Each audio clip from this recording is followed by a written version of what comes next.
बस्ती के आखिरी छोर पर, जहां नाले की गंध और शहर का शोर आपस में मिलते थे, वहां एक मिट्टी की दीवार वाला घर था। टीन की छत पर रखे पुराने पत्थरों और ईंटों ने उसे उड़ने से तो बचा रखा था, लेकिन वह बारिश की बूंदों और ओस की नमी को रोकने में नाकाम थी। रशीद की आंखें खुली। उसकी नींद टूटने की वजह अलार्म नहीं, बल्कि छत से टपकती पानी की एक सर्द बूंद थी, जो ठीक उसकी पेशानी पर गिरी थी। उसने अपनी धुंधली आंखों को मसला और छत की ओर देखा।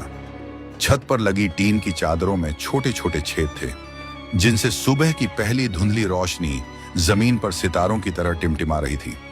रशीद ने एक गहरी सांस ली। शरीर में पिछले दिन की थकान अभी बाकी थी। उसने बगल में लेटी आमिना की ओर देखा, जो पुरानी चादर ओढ़े गहरी नींद में थी। उसके चेहरे पर थकावट की लकीरें साफ दिख रही थीं, लेकिन एक अजीब सी मासूमियत भी थी। पास ही अली सो रहा था, उसका 7 साल का बेटा। रशीद के चेहरे पर एक धीमा नूर फैला। उसने बेहद धीमी आवाज में कहा, अल्हम्दुलिल्लाह, ऐ मालिक, तेरा शुक्र है कि तूने एक और सुबह दिखाई। तूने फिर से सांसें बख्शी, फिर से उम्मीद का एक दिन दिया। उसके लिए यह महज एक और दिन नहीं था, यह एक और मौका था अपने परिवार के लिए रोटी जुटाने का, अपने बेटे के सपनों को टूटने से बचाने का। रशीद आहिस्ता से उठा ताकि चटाई की आवाज से अली की नींद न उखड़ जाए। वह बाहर आया, जहां मिट्टी के घड़े में कल का बचा हुआ थोड़ा सा पानी था। बाहर का तापमान गिर चुका था। जैसे ही उसने घड़े से पानी लेकर अपने हाथों पर डाला, एक तेज लहर उसके शरीर में दौड़ गई। पानी बर्फ जैसा ठंडा था, लेकिन जैसे जैसे वह वुजू करने लगा, उसे एक अलग ही सुकून महसूस होने लगा। चेहरे पर पानी के छींटे पड़ते ही दुनिया की सारी फिक्रें जैसे धुलने लगीं। अंदर कमरे के एक कोने में उसने वही पुरानी चटाई बिछाई जिसके किनारे उधड़ चुके थे। वह नमाज के लिए खड़ा हुआ। रशीद ने जब नियत बांधी तो उसे लगा कि वह इस कच्ची बस्ती, इन टूटी दीवारों और इस गरीबी से बहुत दूर निकल आया है। वह अब रशीद दिहाड़ी मजदूर नहीं था, वह एक बंदा था जो अपने मालिक के सामने खड़ा था। जब वह सजदे में गया, सजदे में जाते ही रशीद का कलेजा मुंह को आने लगा। दिन भर जो बहादुरी वह दुनिया के सामने दिखाता है, वह खुदा के सामने आकर पिघल गई। उसकी आंखें नम हो गईं, गर्म आंसू चटाई पर गिरकर जज्ब होने लगे। उसने सिसकते हुए बेहद दबी आवाज में अपनी फरियाद शुरू की, या अल्लाह, तू जानता है कि घर के क्या हालात हैं। तू देख रहा है कि आमिना ने पिछले 3 दिनों से ठीक से खाना नहीं खाया ताकि अली का पेट भर सके। मौला, तूने मुझे हाथ पैर सलामत दिए हैं, बस आज कोई काम दिला देना। मेरी मेहनत को जाया मत करना। उसकी आवाज में जो दर्द था, वह किसी बनावट से नहीं, बल्कि हकीकत की चोट से निकला था। नमाज मुकम्मल करने के बाद रशीद कुछ देर वहीं बैठा रहा। तस्बीह पढ़ते हुए उसकी नजर चूल्हे पर पड़ी। वह चूल्हा जो मिट्टी से बना था और अब ठंडा पड़ा था। पास ही रखी आटे की कनस्तर को आमिना ने कल रात खुरच खुरच कर साफ कर दिया था। उसमें अब सिर्फ धूल बाकी थी। तभी आमिना की आंख खुली। उसने रशीद को मुसल्ले पर बैठा देखा तो उसके चेहरे पर एक फीकी सी मुस्कान आ गई। वह उठी और रशीद के पास आकर बैठ गई। आज बहुत जल्दी उठ गए? आमिना ने पूछा। रशीद ने उसकी आंखों में देखा, जिनमें उम्मीद और डर का एक अजीब संगम था। नींद उड़ गई थी आमिना। सोचा, आज शहर जल्दी निकल जाऊंगा। सुना है मंडी में आज कुछ नए ठेकेदार आने वाले हैं। आमिना ने नजरें झुका ली। वह जानती थी कि रशीद रोज यही उम्मीद लेकर निकलता है। उसने पास रखे पानी के लोटे को उठाया और खाली चूल्हे की तरफ देखा।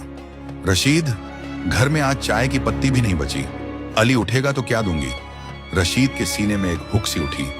एक पिता के लिए इससे बड़ी सजा क्या होगी कि उसका बच्चा भूखा उठे? लेकिन उसने अपनी घबराहट को चेहरे पर आने नहीं दिया।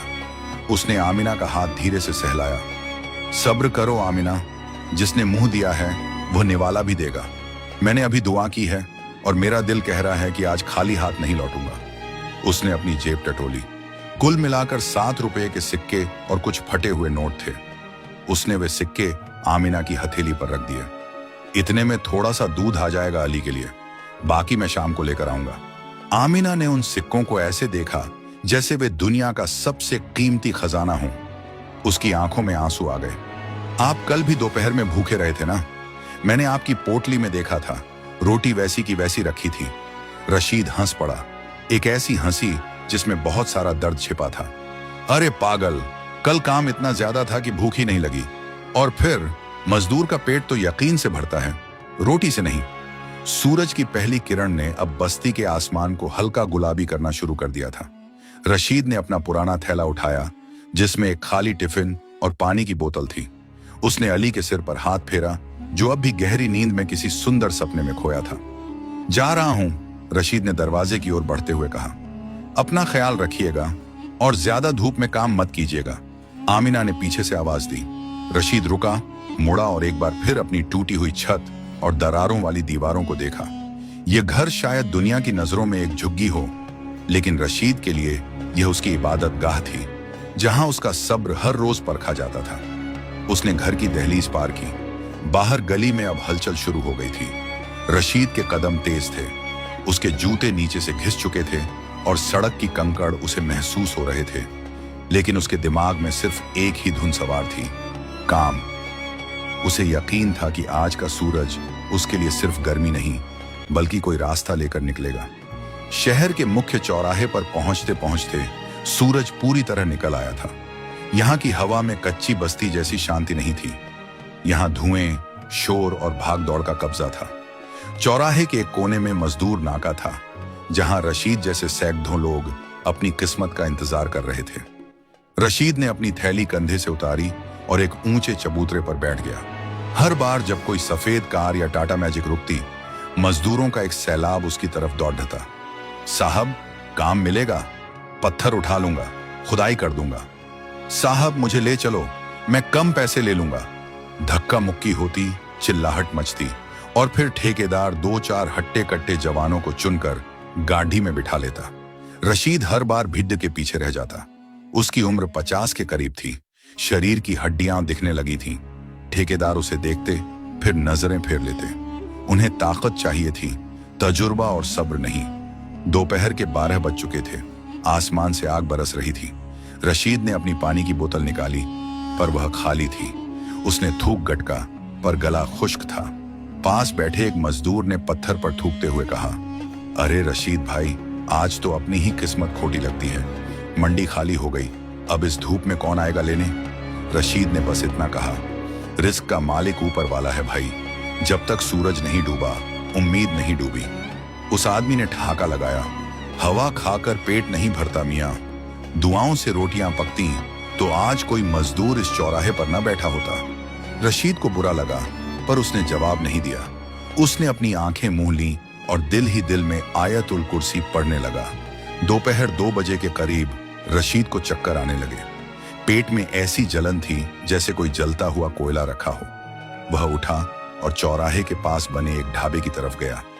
वहां से गर्म रोटियों और सालन की खुशबू आ रही थी। रशीद ने अपनी जेब टटोली। वहां सिर्फ एक फटा हुआ 10 का नोट बचा था। उसने सोचा, इससे एक चाय और बिस्किट ले लूं या इसे बचा लूं ताकि शाम को अली के लिए कुछ ले जा सकूं। उसने अपनी भूख को झिड़क दिया। उसने पास के नल से पेट भर पानी पिया और वापस अपनी जगह आकर बैठ गया।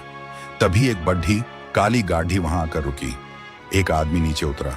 मजदूर फिर से उसकी तरफ लपके। उस आदमी की नजर रशीद की स्थिर आंखों पर पड़ी और रशीद के पास आया। क्या काम कर सकते हो? उसने पूछा।